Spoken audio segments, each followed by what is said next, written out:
ചേട്ടാ, ഈ ഡേറ്റിംഗ് ആപ്പുകളുടെയൊക്കെ കാലമാണ്. റിലേഷൻഷിപ്പുകളൊക്കെ ഒരുപാട് കഴിഞ്ഞപ്പോൾ നാനോഷിപ്പിൽ എത്തി നിൽക്കുന്നുണ്ട്.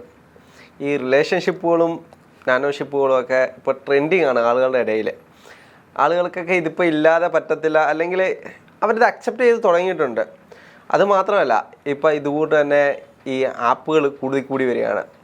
ഫ്രണ്ട്സ് ആപ്പ്, അരികെ, ടിൻഡർ, ബമ്പിൾ, ഇങ്ങനെ ആപ്പുകൾ നിറച്ച് കിടക്കുകയാണ്. പക്ഷെ ഇതിനകത്ത് പുരുഷന്മാർക്ക് യാതൊരു ഗുണവുമില്ല. അനുഭവം അല്ല, ഇതിനകത്ത് വലിയൊരു പ്രശ്നമാണ്, നമ്മുടെ സമൂഹം നേരിടുന്ന വലിയൊരു പ്രശ്നമാണ്. പക്ഷെ ഇതാരും ഇതിനെപ്പറ്റി സംസാരിക്കണില്ല. ഇപ്പോൾ തന്നെ കഴിഞ്ഞ ദിവസം പത്രത്തിൽ കണ്ടതാണ്, ഒരു സ്ത്രീയുടെ ഫേക്ക് പ്രൊഫൈൽ വെച്ചിട്ട് ഒരു പയ്യനെ ഇവർ വിളിക്കുകയാണ് ഒരു സ്ഥലത്തേക്ക്. ആപ്ലിക്കേഷനിലൂടെ പരിചയപ്പെട്ട് ചാറ്റ് ചെയ്തു, റിലേഷൻഷിപ്പിലാവാൻ അവന് ഭയങ്കര താല്പര്യം. എന്നിട്ട് ഇവനെ തട്ടിക്കൊണ്ട് പോയിട്ട് അവൻ്റെ പണവും ഫോണും ഒക്കെ അടിച്ചെടുത്തു. അവനെ എവിടെ ഉപേക്ഷിച്ച് അവർ പോയി. നമ്മൾ ഇപ്പോൾ ഇങ്ങനത്തെ സംഭവങ്ങളുടെ വലിയൊരു ചെറിയ ശതമാനം മാത്രമേ നമ്മൾ അറിയുന്നുള്ളൂ. ബാക്കിയൊക്കെ അറിയപ്പെടാതെ പോവുകയാണ്. അല്ല, ഒരുപാട് കേസുകൾ ഇതുകൂട്ട് വരുന്നുണ്ട്. കോടിക്കണക്കിന് രൂപകളാണ് ആളുകൾ ഇതിനു വേണ്ടി സ്പെൻഡ് ചെയ്യുന്നത്. അതായത് ഇതുകൂട്ട് ഹണി ട്രാപ്പിൽ പെട്ടിട്ട് ഇതുകൂട്ട് എന്തെങ്കിലും ആപ്പുകൾ വഴിയൊക്കെ ആയിരിക്കും ഇതുകൂട്ട് ആളുകളെ പരിചയപ്പെട്ടതിന് ശേഷം ഇവരുമായിട്ട് ഒന്നെങ്കിൽ സെക്സിൽ ഏർപ്പെടുക, അല്ലെങ്കിൽ അതിനുശേഷം കോടിക്കണക്കിന് രൂപ നഗ്ന ചിത്രങ്ങൾ വാങ്ങിച്ചിട്ട് ഭീഷണിപ്പെടുത്തുകയാണ്.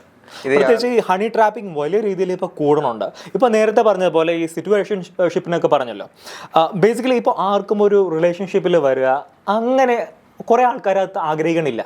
അവർക്ക് വേണ്ടത് ഒരു വൺ നൈറ്റ് സ്റ്റാൻഡോ അല്ലെങ്കിൽ അതുപോലുള്ള കാര്യങ്ങളാണ്. ജസ്റ്റ് വരിക, ഹാവ് ഫോൺ, ദെൻ ലീവ്, അത്രയേ ഉള്ളൂ. അപ്പോൾ അതിന് വേണ്ടിയിട്ടാണ് ബേസിക്കലി മാക്സിമം ആൾക്കാരും ഇതൊക്കെ യൂസ് ചെയ്യണം. ഈ ഡേറ്റിംഗ് ആപ്സിൻ്റെ യൂസ് അതാണ്.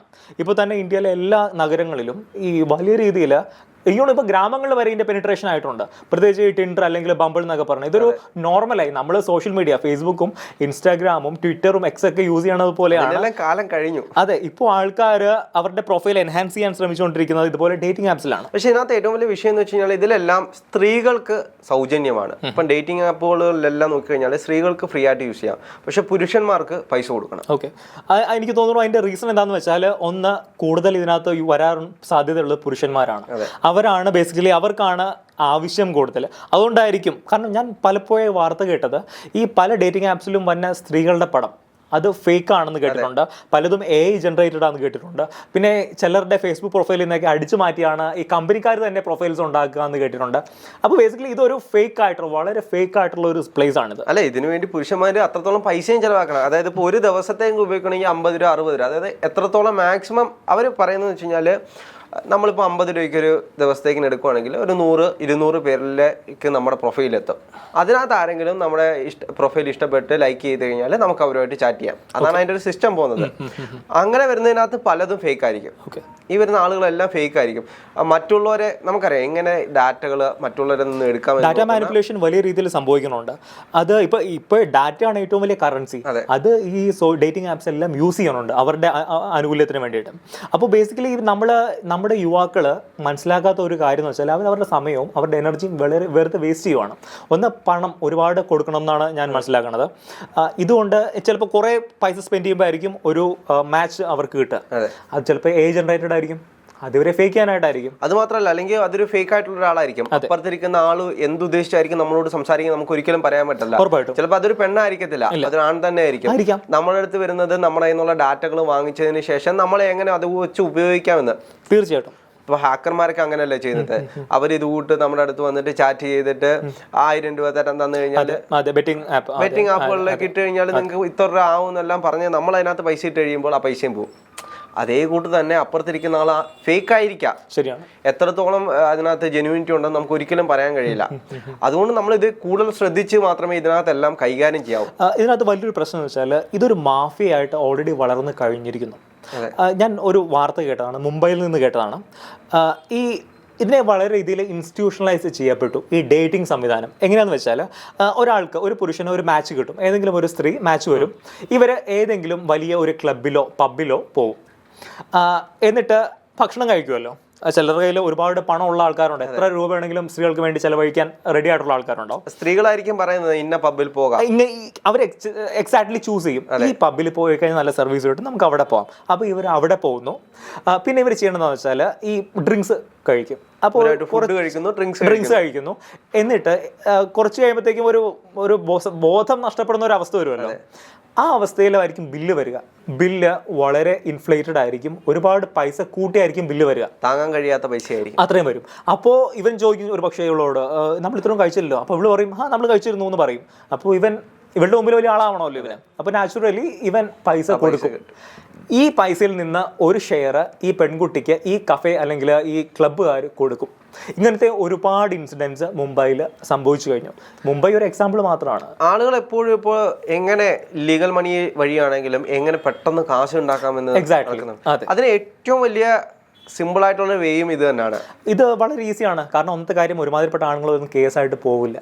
ഈ എംബാരസ്മെന്റ് ഉണ്ടല്ലോ, നാണക്കേടായി, ഇതൊരു നാണക്കേടാണ്. ഇത് ഒരാൾ അറിഞ്ഞാല് ഞാൻ ഇതിന് പോയിട്ട് ഒന്ന് ഞാൻ ഇതിന് പോയി എന്ന് പബ്ലിക്കലി പറയാൻ ആൾക്കാർക്ക് ഒരു മടി ഉണ്ടാവും. രണ്ട് എൻ്റെ കാശ് പോയി, ഒരു എന്നെ പറ്റിച്ചു എന്ന് പറയാൻ ഒരു മടി ഉണ്ടാവുമല്ലോ. അപ്പൊ ഇതൊക്കെ കൊണ്ടാണ് ഇത് പബ്ലിക്കലി പുറത്ത് അധികം വരാത്തത്. ആളുകളുടെ നാണക്കേടുകളാണ് ഇവരെല്ലാം യൂസ് ചെയ്യുന്നത്. എക്സാക്ട്ലി. അപ്പോൾ ഇതാണ് ഏറ്റവും വലിയ പ്രശ്നം ഈ ഡേറ്റിംഗ് ആപ്സിലേക്ക്. എനിക്ക് തോന്നുന്നു ഇവര് ചൂസ് ചെയ്യുന്ന ആളുകളും അങ്ങനെയുള്ളവരെ ആയിരിക്കും.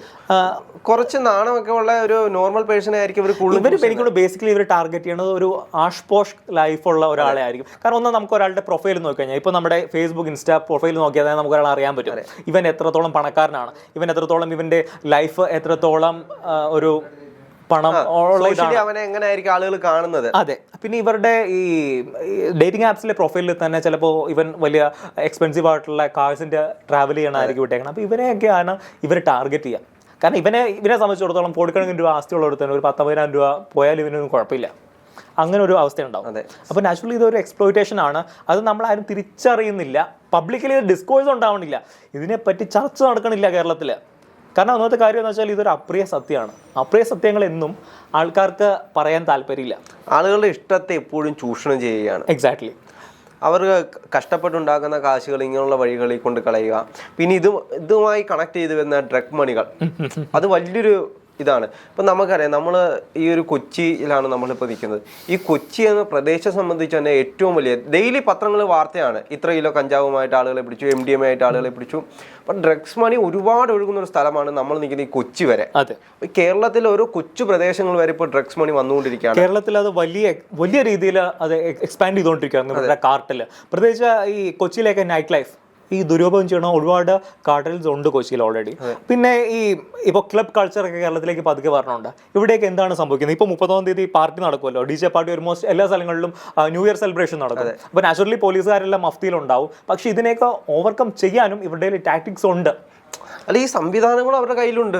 നാച്ചുറലി പോലീസ് സംവിധാനങ്ങളാണെങ്കിൽ എല്ലാം ഇവർ കൈയാളി വെക്കുന്നുണ്ട്. കാരണം പൈസയിലും അറിയുന്നതായിട്ട് ഒന്നുമില്ല. ശരിയാണ്. അതുകൊണ്ട് തന്നെ നമ്മുടെ കേരളത്തിലെ പോലീസിന് വരെ പൈസ കൊടുത്തവര് കൈകാര്യം ചെയ്ത് കളയും. കാരണം ഡെയിലി ഇങ്ങനെ പ്രശ്നങ്ങൾ സംഭവിക്കുവാണ്. ഡെയിലി നമ്മൾ ന്യൂസ് പേപ്പർ എടുത്തു കഴിഞ്ഞാൽ ഈ കൊച്ചിയായിട്ട് അല്ലെങ്കിൽ കൊച്ചി ഇൻ ആൻഡ് അറൗണ്ട് ഏരിയാസിൽ ഒരുപാട് ഈ സിന്തറ്റിക് ഡ്രഗ്സ് അല്ലെങ്കിൽ കഞ്ചാവ് ഇതെല്ലാം കോൺഫിസ്കേറ്റ് ചെയ്യുന്നുണ്ട്. പോലീസ് പിടിക്കുന്നുണ്ട്. പക്ഷേ വീണ്ടും ഇത് വന്നുകൊണ്ടിരിക്കുകയാണ്. അതിനർത്ഥം ഇവിടെ സപ്ലൈ കൃത്യമായി നടക്കുന്നുണ്ട്. അത് എല്ലാവർക്കും അറിയാവുന്ന ഒരു സത്യമാണ്.